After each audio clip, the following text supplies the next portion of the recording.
Art is the way we express ourselves as makers and creators.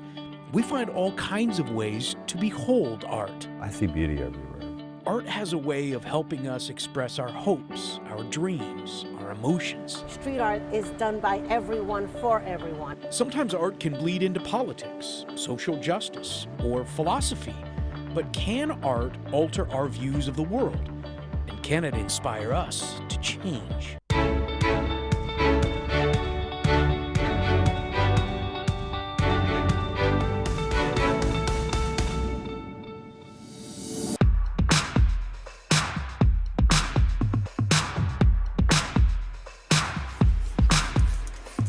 We are in Astoria, Queens, underneath Hell's Gate Bridge. Some called her the Queen of the Night. I'm just an artist. Her name was known throughout the city, but few had seen her face. To some, she was a hero. Others labeled her an outlaw. But everyone agreed she became a force to be reckoned with and known as Lady Pink. I grew up in this neighborhood. Astoria is my neck of the woods. I lived in a private house, so I would jump out the window with my bag of paint quietly and go to the worst neighborhoods of New York City because that's where they park the trains. The work she's doing here isn't illegal. In fact, it's a commissioned work of art. Painting a beautiful mural with my assistants Chloe and Matt and Nikki and my husband. Graffiti or street art, with permission, can be a platform and a voice, and I've used it for activism. Now I'm doing about mental health issues and about burnout.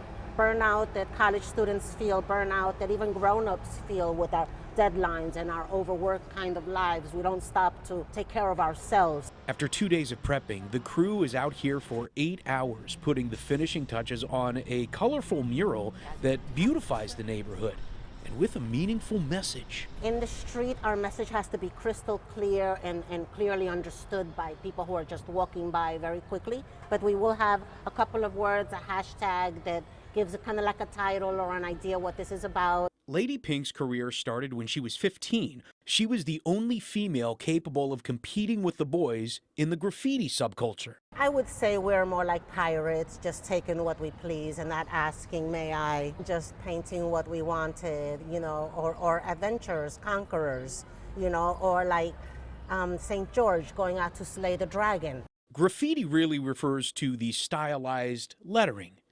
Wild style. It also happens to be the title of the first motion picture on the hip-hop culture. Lady Pink had a starring role. We're trying to do a lot for the community now. We're trying to the community. Yeah, trying to like liven up a few things, make it a job. We're gonna try to make it a living, I guess. One of my favorite scenes is you are 16 years old and you are saying, I want to do this for the rest of my life. I want to make a living doing this. I didn't say that in that movie. Really, did I? Okay, so it's true. I'm doing this for the rest of my life. 43 years I've been going strong. You know, I still exhibit in galleries. I do mural commissions. I work with students, which is my favorite. Full circle. Doesn't that feel good that you have achieved that dream that you set out for yourself way back then? It would be very hard to believe that. We were painting subways, trying to figure out what to be when we grew up. Sure, we're selling paintings a little bit, but that's going to fade away. The path she chose continues to take her around the world. She had her first solo gallery show at the age of 21. Her work has since been shown in the Whitney Museum and the Met Museum of Art, and sold in the high-end art world at Sotheby's. Lady Pink is the prime example of how art can change minds, because she helped transform how we looked at graffiti art and all street artists. I forget that I'm not alone in my studio. I like my scaffolds to dance, just like a go-go girl. Right there, letting it go. Street art is done by everyone for everyone. It is up and down the streets. Like you yourself said, you lived with the murals that I've been painting here for decades in Astoria.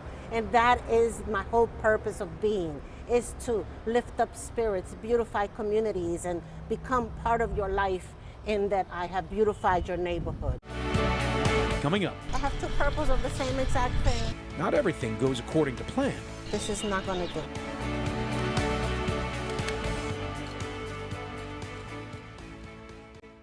I let my husband pack my paint this morning. I have two purples of the same exact thing. Can I borrow a purple from you, man? We learn to improvise. You only have what you bring. You can't go get anything else. And if what you bring is malfunctioning or something, you have to innovate. You can't complain about it. Just get to it and fix it. If I can't shade with another purple, I will just shade with a blue. But I found a dark purple. It's just what I needed. I really want to go for a three-dimensional look, so it's important. Lady Pink learned her style on the streets in the 80s, and the world of graffiti artists was not for the faint of heart. We would go climbing walls and going through some crazy missions just to get into a train yard or into a tunnel. Then you've got to paint your thing in the darkness very quietly. You know, you hear rustling noises and you hope it's not the police and hope it's only some rats that are scurrying at your feet. Her art made a statement, giving voice to a view of New York from a woman's perspective.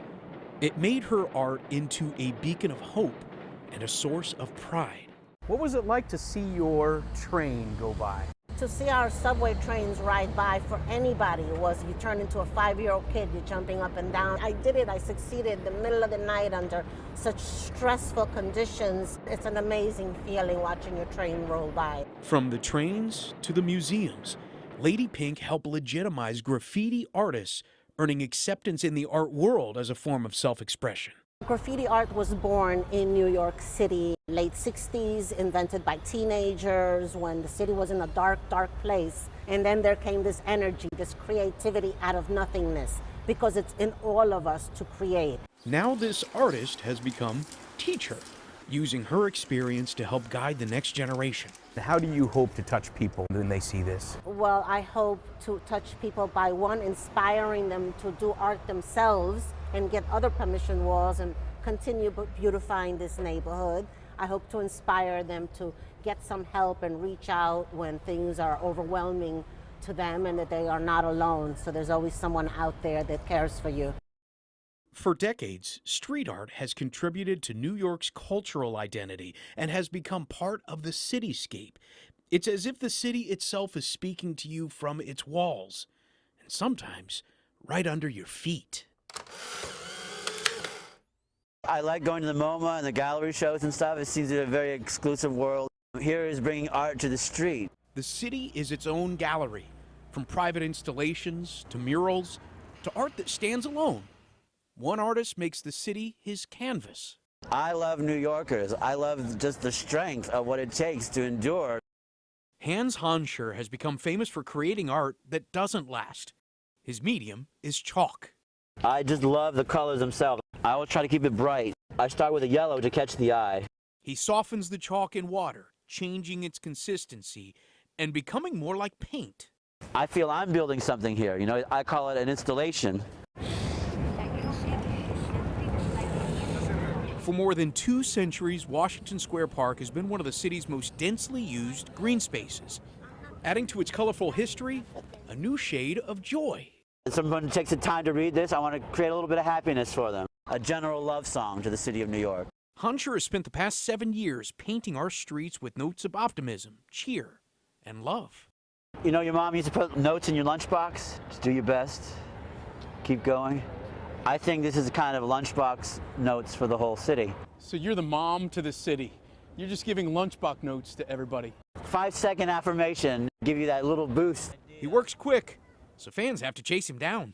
Every Wednesday I come just to see if you were here. Happy Valentine's Day. Nice to meet you. I love See, your work. social media is good for something.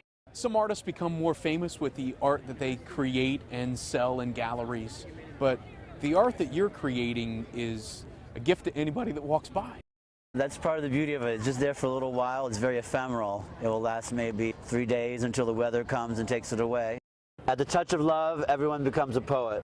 Honscher is part poet, part entertainer, and part modern-day street philosopher. I have written your name on the palm of the universe for you, the most beautiful of all creation. His art grabs your attention because his handwriting is perfect.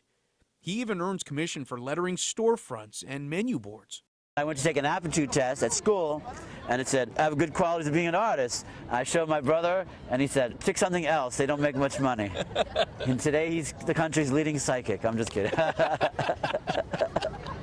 From Washington Square Park to the Upper West Side, his work sprinkles the streets of New York. I can drop a little inspiration like Johnny Appleseed, and that's going to blossom. And look, you never know where that grows. I'll never meet all the people that I can influence. Takes him about 20 minutes to finish. It may only last a few days, but that's enough to inspire. People come to New York to find themselves. They come to New York to become someone new. New York is the gateway of America's diversity. What do you hope that people get out of your work? Just the joy of being alive. Life is meant to be celebrated. Art should bring people together. It's the human experience, really. We as New Yorkers have to have some class and style and be civilized and just look after each other and show the world how it's done. You've got that kind of spirit in you. Where there's love, there is life. Snapshot New York's special on the power of art is back to show you beauty of another kind.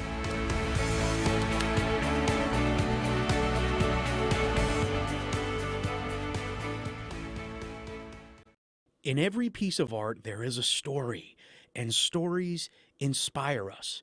They invite us to imagine something or expose us to a reality that becomes hard to deny.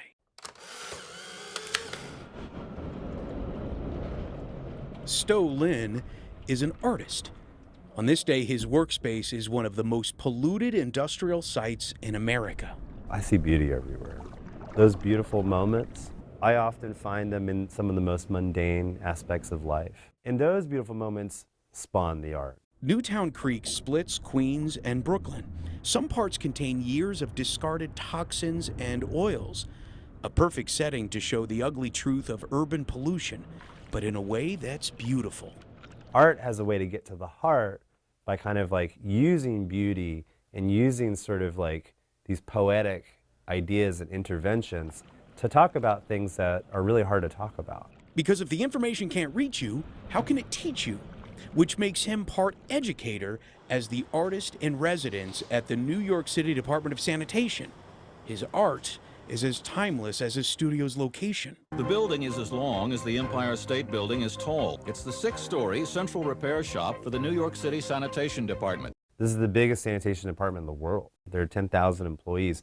What am I going to do? I'm one person, you know. I'm just an artist. When I came into this room, I decided, hey, you know what? I'm going to screen posters for the department, and then I'm going to do my own version of everything. My own riff on Mayor Ed Koch era sanitation recycling program poster. A reclaimed print shop is a perfect place to create a message of recycling. It's funny, this is like a super lo-fi setup actually for screen printing. I like to mix the colors as I print. Seeing them just with new colors and new ways of presenting the information just gives them new life. I became fascinated with Phil D. Basket. Wait, so his name is Phil D. Basket? Yeah. He was part of a campaign to get people to use litter baskets. I mean, look at this giant litter basket on the street. I had an exhibition at the Museum of Moving Image, and we made a video game of Phil. And you have to run and catch the garbage in a litter basket before the rats come.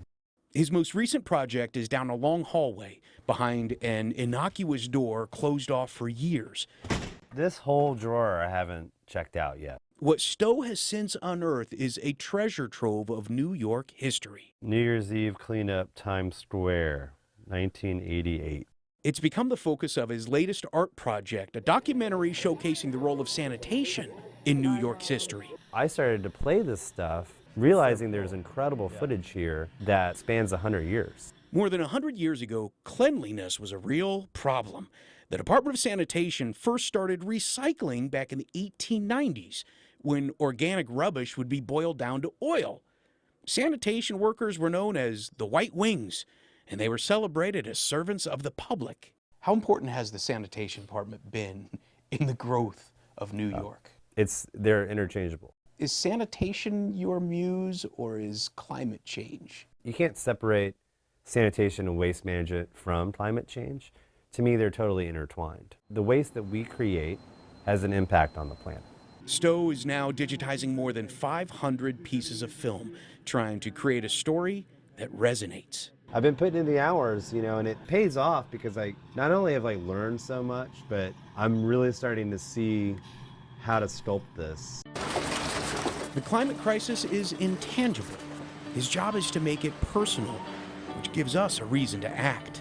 There's some challenging moments, and those challenges sometimes are putting a mirror on the public and saying, it's up to you now. You know, what are you going to do? Whether in paint or pictures, art allows us to see the world through another lens. It has the power to change our beliefs or reaffirm them. It's been used as a symbol of American ambition, to mark a triumph or celebration.